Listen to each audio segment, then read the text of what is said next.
The fjords were formed 2 million years ago when glaciers poured down from the mountains. Massive rivers of ice over 6,000 feet thick.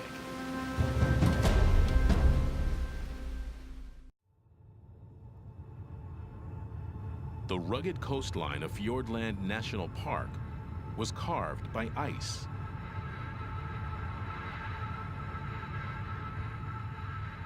Two million years ago, the fjords were frozen, filled with massive glaciers.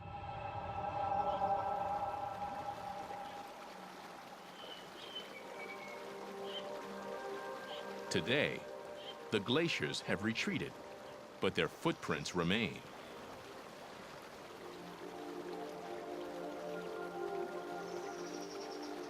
Some glaciers were over 18 miles long, rivers of ice up to 6,500 feet thick that carved U-shaped valleys lined with sheer cliffs.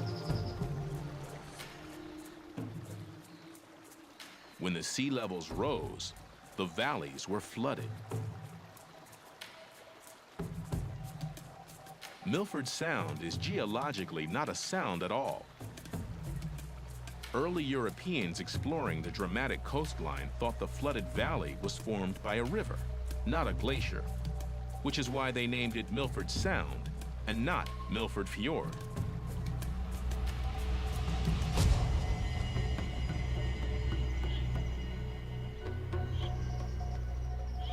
The sailors were mostly English and Welsh and had no experience with glaciers and fjords.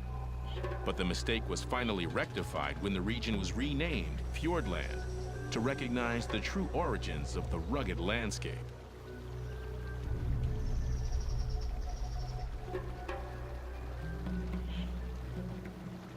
Fiordland's glacial landscape is well preserved, mainly because the rock that makes up the mountains is so weather resistant.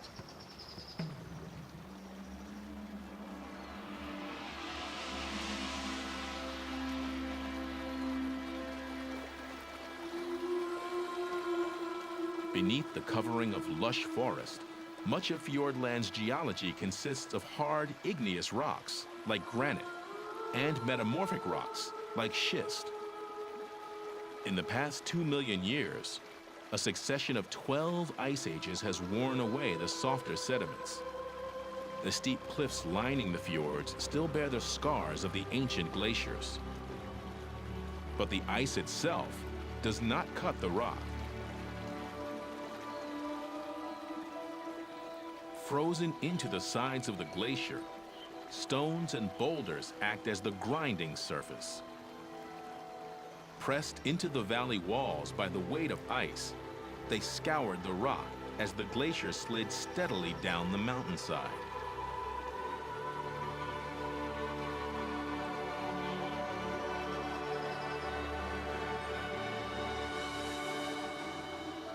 Many of the rocks have been deformed by immense forces, as Fiordland lies adjacent to one of the world's major tectonic plate boundaries.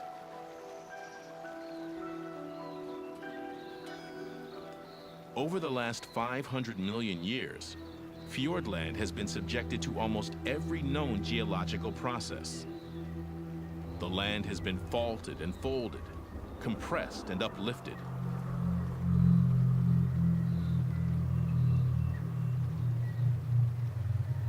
And the upheaval continues today.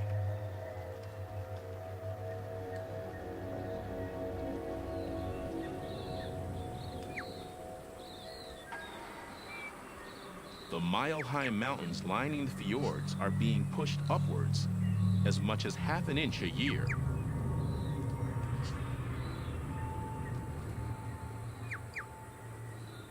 Were it not for erosion, some of these peaks would be 15 miles high.